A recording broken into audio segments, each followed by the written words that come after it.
안녕하세요, 여러분. 화훼 전문가 아델라 플로스입니다. 오늘은 여러분께 정말 특별한 이야기를 들려드리려고 해요. 바로 평화와 풍요의 상징인 올리브나무를 우리 집에서 키우는 모든 방법입니다.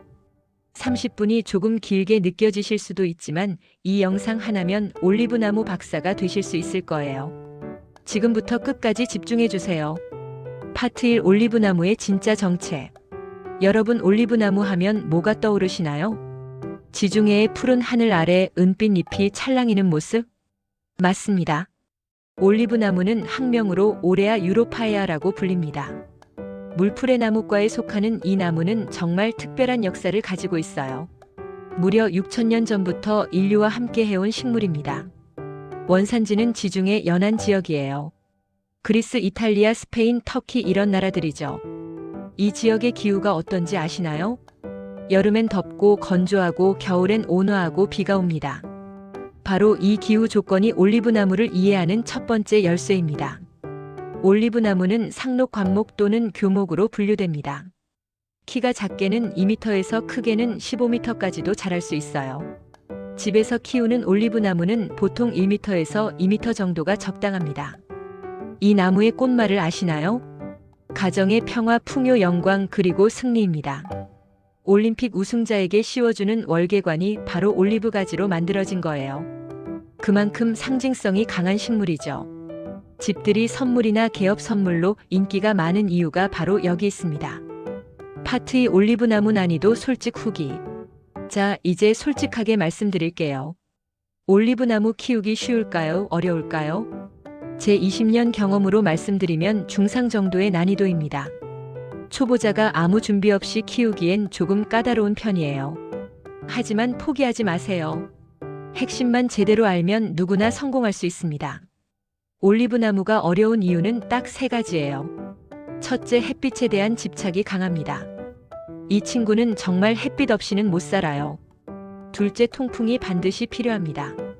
바람이 안 통하면 금방 병이 나요. 셋째, 물 관리가 까다롭습니다. 물을 좋아하지만 과습은 치명적이에요. 이 3가지만 완벽하게 해결하면 올리브나무는 정말 잘 자랍니다.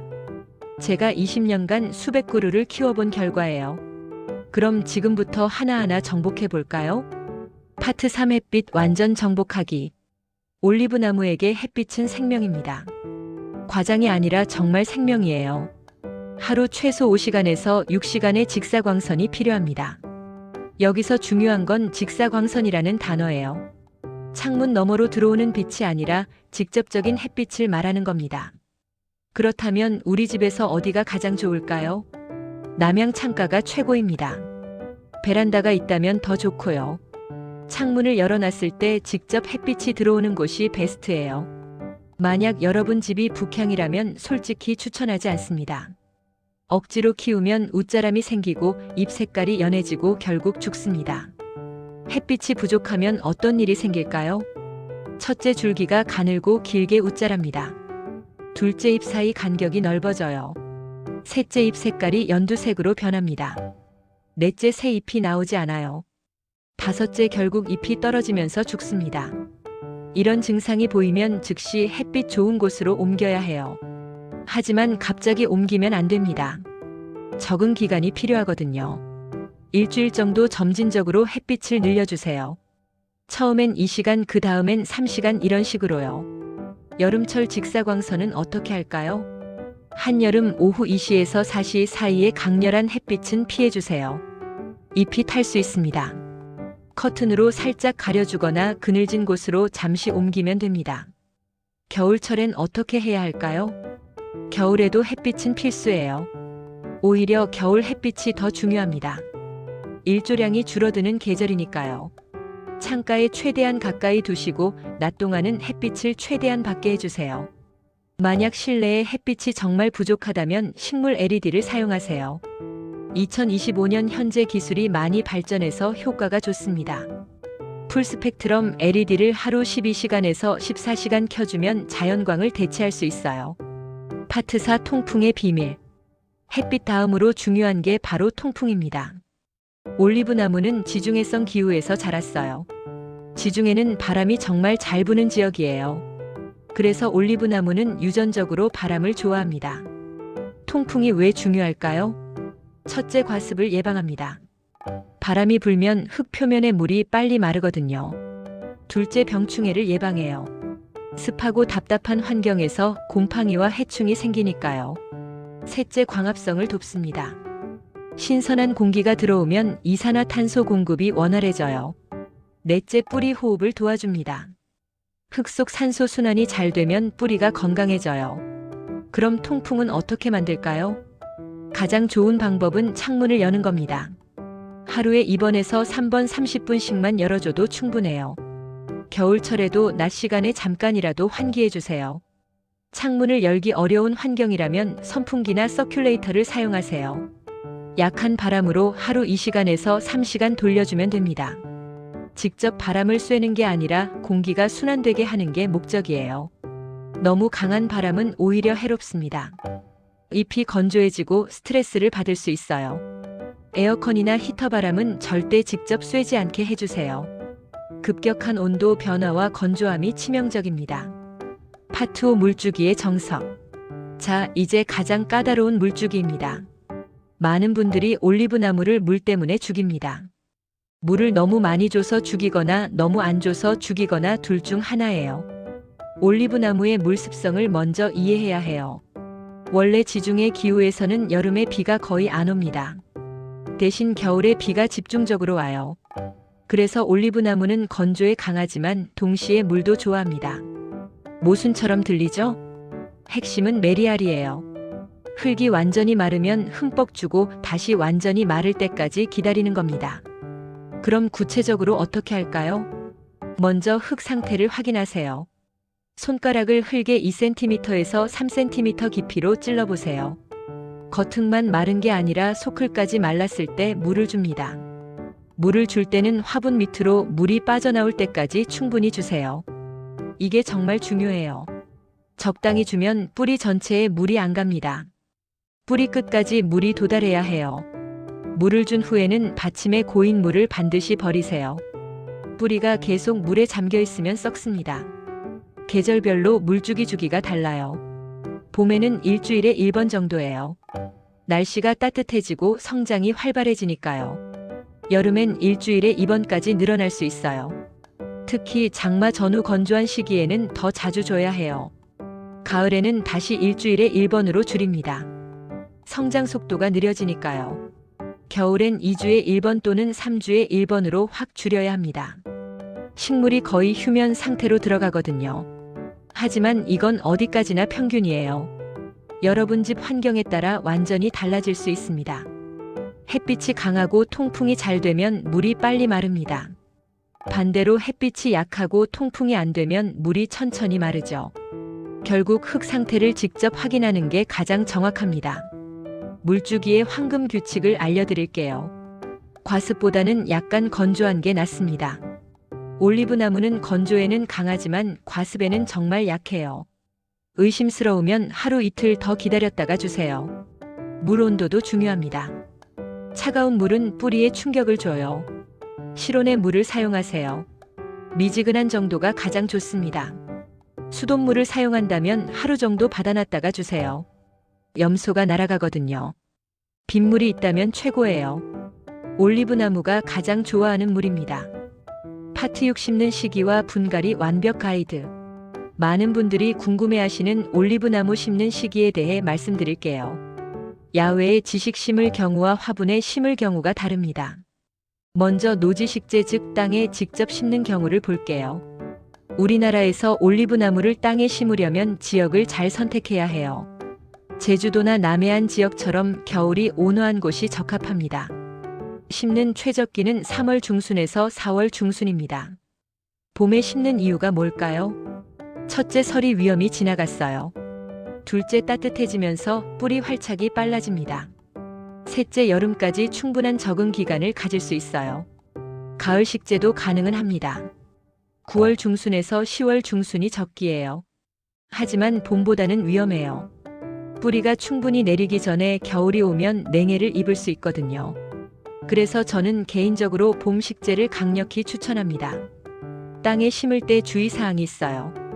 배수가 매우 잘 되는 곳을 선택하세요. 물이 고이는 곳은 절대 안 됩니다. 심을 구덩이를 파고 밑에 자갈을 깔아주면 더 좋아요. 흙은 배수가 좋은 사질 양토가 이상적입니다. 점토질 흙이라면 모래와 부엽토를 섞어주세요. 비율은 기존 흙 60%에 모래 20%, 부엽토 20% 정도면 됩니다. 이제 화분 식재와 분갈이를 말씀드릴게요. 화분에 처음 심거나 분갈이하는 시기도 봄이 최적입니다. 3월에서 5월 사이가 가장 좋아요. 가을 분갈이는 9월에서 10월 초까지 가능합니다. 여름과 겨울 분갈이는 피하세요. 여름엔 더위로 스트레스를 받고 겨울엔 뿌리 활착이 어렵습니다. 분갈이가 필요한 시점을 어떻게 할까요? 첫째, 화분 밑 구멍으로 뿌리가 나왔어요. 둘째, 물을 줘도 흙에 스며들지 않고 표면에 고입니다. 셋째, 성장이 멈췄거나 새 잎이 나오지 않아요. 넷째, 잎 끝이 계속 갈변합니다. 다섯째, 마지막 분갈이 후 1년 이상 지났어요. 이런 신호가 보이면 분갈이 시기입니다. 분갈이 과정을 자세히 알려드릴게요. 먼저 새 화분을 준비하세요. 기존 화분보다 지름이 5cm에서 10cm 큰 걸로요. 너무 큰 화분은 과습의 원인이 됩니다. 화분 재질은 통기성 좋은 토분이나 플라스틱 모두 괜찮아요. 중요한 건 밑에 배수구멍이 충분히 있어야 한다는 거예요. 배수구멍이 막히지 않도록 망을 깔아주세요. 그 위에 마사토나 난석을 2cm에서 3cm 깔아줍니다. 이제 흙배합입니다. 올리브 나무에게 최적의 흙배합비를 알려드릴게요. 원예용 상토 60%가 기본입니다. 여기에 마사토 20%를 섞어요. 마사토는 배수를 아주 좋게 만들어줍니다. 펄라이트 10%를 추가하세요. 통기성을 높여줍니다. 훈탄 5%는 보수력과 배수를 동시에 챙겨줘요. 마지막으로 난석 5%를 섞습니다. 이 배합이 20년간 제가 써온 황금 비율입니다. 흙을 섞을 때 완효성 비료를 한 줌 넣어주면 더 좋아요. 이제 올리브 나무를 화분에서 빼냅니다. 화분을 옆으로 눕히고 가볍게 두드리면 쉽게 빠져요. 뿌리를 확인하세요. 썩은 뿌리가 있으면 깨끗이 잘라내야 합니다. 건강한 뿌리는 하얗고 단단해요. 썩은 뿌리는 갈색이고 물러요. 뿌리를 살짝 풀어줍니다. 너무 심하게 건드리면 안 되고 겉부분만 살살 풀어주세요. 새 화분에 흙을 3분의 1 정도 채웁니다. 올리브 나무를 중앙에 세우고 높이를 맞춥니다. 화분 윗부분에서 2cm에서 3cm 아래까지 흙을 채워요. 너무 높게 심으면 물을 줄 때 흙이 넘칩니다. 흙을 채우면서 막대기로 살살 찔러주세요. 공기 구멍을 없애기 위해서예요. 흙을 다 채운 후 손으로 가볍게 눌러줍니다. 너무 세게 누르면 안 돼요. 이제 물을 흠뻑 줍니다. 화분 밑으로 물이 빠져나올 때까지 충분히 주세요. 분갈이 직후에는 그늘진 곳에 일주일 정도 두세요. 적응 기간이 필요하거든요.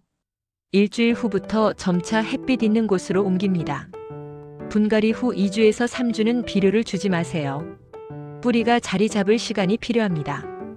파트 7 비료와 영양 관리. 올리브 나무도 영양이 필요합니다. 하지만 많은 분들이 비료를 잘못 사용해요. 비료의 기본 원리부터 이해하셔야 해요. 식물에 필요한 3대 영양소가 있습니다. 질소인 칼륨이에요. 질소는 잎과 줄기 성장을 돕습니다. 이는 뿌리와 꽃 열매 발달에 필요해요. 칼륨은 전체적인 건강과 내병성을 높여줍니다. 올리브 나무에게는 균형 잡힌 비료가 좋아요. NPK 비율이 10대 10대 10 또는 5대 5대 5 같은 거요. 비료를 주는 시기가 중요합니다. 생육기인 봄부터 가을까지만 줍니다. 3월에서 10월 사이에요.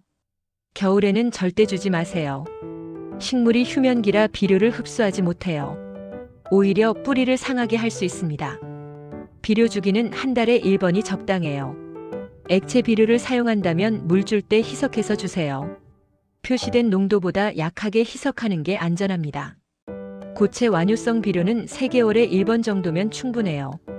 화분 가장자리에 몇 알 묻어주면 됩니다. 비료를 너무 많이 주면 어떻게 될까요? 비료 과다는 비료 부족보다 더 위험합니다. 잎끝이 타들어가요. 뿌리가 손상됩니다. 염류가 축적되어 토양이 산성화돼요. 의심스러우면 적게 주는 게 낫습니다. 유기농 비료도 좋은 선택이에요. 퇴비나 깻묵 같은 거요. 천천히 분해되면서 영양을 공급합니다. 화학 비료보다 안전하고 토양 개선 효과도 있어요. 파트팔 온도와 습도 관리. 올리브 나무의 생육 최적 온도는 18도에서 26도입니다. 이 범위에서 가장 활발하게 자라요. 최저 생존 온도는 영하 5도까지예요. 짧은 시간이라면 영하 10도도 견딥니다. 하지만 장시간 노출되면 위험해요. 겨울철 베란다에서 키울 수 있을까요? 지역마다 다릅니다. 서울이나 중부지방은 한파때 조심해야 해요. 남부지방은 비교적 안전합니다. 영하 5도 이하로 내려가는 날엔 실내로 들이세요. 실내 난방 온도는 어떻게 할까요? 너무 따뜻하면 안 좋아요. 15도에서 20도가 적당합니다. 올리브 나무는 겨울에 약간의 저온 기간이 필요해요. 휴면을 위해서죠. 습도 관리도 중요합니다. 올리브 나무는 건조한 환경을 좋아해요. 습도는 40%에서 60%가 이상적입니다. 너무 습하면 병이 생겨요. 특히 곰팡이성 질병이 잘 생깁니다. 건조한 겨울철엔 어떻게 할까요? 난방으로 실내가 너무 건조해지면 잎이 마를 수 있어요. 이때는 잎에 분무를 해주세요.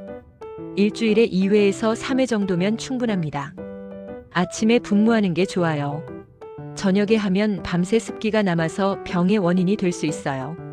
파트구 잎 떨림과 갈변 완벽 해결. 많은 분들이 잎 문제로 고민하세요.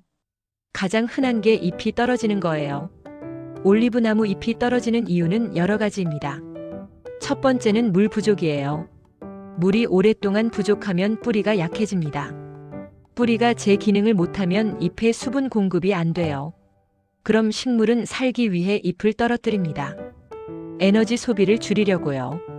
이때 급하게 물을 많이 주면 어떻게 될까요? 이미 약해진 뿌리가 물을 못 흡수해요. 화분에 물만 계속 차 있게 됩니다. 과습이 되고 뿌리가 썩기 시작해요. 악순환이죠. 그럼 어떻게 해야 할까요? 물 부족으로 잎이 떨어지기 시작했다면 즉시 대처하세요. 흙을 확인하고 말랐으면 물을 줍니다. 하지만 한 번에 많이 주지 마세요. 조금씩 나눠서 주는 게 좋아요. 뿌리가 서서히 회복할 시간을 주는 거예요. 그리고 통풍을 잘 시켜주세요. 과습을 예방하면서 뿌리 호흡을 돕습니다. 두 번째 원인은 과습입니다.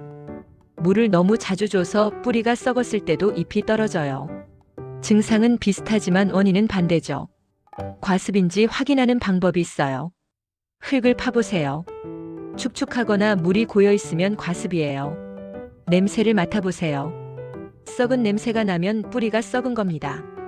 과습일 때는 물을 즉시 중단하세요. 화분을 통풍 좋은 곳에 두고 흙을 빨리 말려야 해요. 심하면 분갈이를 해야 합니다. 썩은 뿌리 JS 개송을 제거하고 새 흙에 심어주세요. 세 번째 원인은 환경 변화예요. 올리브 나무를 새로 들였을 때 잎이 떨어질 수 있어요. 장소가 바뀌면 적응 기간이 필요하거든요. 온도, 습도, 햇빛이 달라지면 스트레스를 받아요. 이건 자연스러운 현상입니다. 2주에서 3주 정도 지나면 안정됩니다. 이 기간엔 물 관리를 신중히 하고 관찰하세요. 네 번째 원인은 햇빛 부족이에요. 햇빛이 부족하면 아래쪽 잎부터 떨어집니다. 식물이 필요 없는 잎을 버리는 거예요. 이때는 즉시 햇빛 좋은 곳으로 옮기세요. 잎끝 갈변은 어떻게 해결할까요? 잎끝이 갈색으로 변하는 건 수분 부족 신호예요. 뿌리에서 잎끝까지 물이 안 올라가는 겁니다. 이것도 결국 뿌리 문제와 연결돼요. 뿌리가 건강하지 않으면 물을 제대로 흡수 못해요. 갈변이 생기면 어떻게 할까요? 첫째, 물주기를 점검하세요. 흙 상태를 확인하고 적절히 물을 줍니다. 둘째, 습도를 높여주세요. 잎에 분무를 해주면 도움이 돼요. 셋째, 갈변된 부분은 잘라내세요. 어차피 회복 안 되고 병균의 입구가 될 수 있어요. 넷째, 비료를 점검하세요. 영양 부족일 수도 있어요. 다섯째, 통풍을 확인하세요. 공기 순환이 안 되면 잎끝부터 문제가 생겨요. 파트 10 병충해 예방과 치료. 올리브 나무는 병충해에 비교적 강합니다. 하지만 환경이 안 좋으면 문제가 생겨요. 가장 흔한 해충은 응애입니다. 응애는 아주 작은 진드기예요. 잎 뒷면에 살면서 즙을 빨아먹어요. 응애가 생기면 잎에 작은 흰 점들이 보입니다. 심하면 거미줄 같은 게 생겨요. 응애는 건조한 환경을 좋아합니다. 예방하려면 습도를 유지하세요. 잎에 자주 물을 분무해주면 좋아요. 응애가 발견되면 어떻게 할까요? 초기엔 물로 씻어낼 수 있어요. 샤워기로 잎 뒷면을 세게 씻어주세요. 며칠 간격으로 3회에서 4회 반복하세요. 심하면 살충제를 사용해야 해요. 응애 전용 약을 구입하세요. 사용 설명서대로 정확히 사용하세요. 두 번째 흔한 해충은 깍지벌레입니다. 깍지벌레는 줄기와 잎에 붙어 살아요. 갈색이나 하얀 껍질로 덮여 있어요. 이것도 즙을 빨아먹고 끈적한 분비물을 냅니다. 깍지벌레는 어떻게 제거할까요? 면봉에 소독용 알코올을 묻혀서 닦아내세요. 하나하나 제거해야 해요. 시간이 걸리지만 가장 확실합니다. 심하면 전지가위로 감염된 가지를 잘라내세요.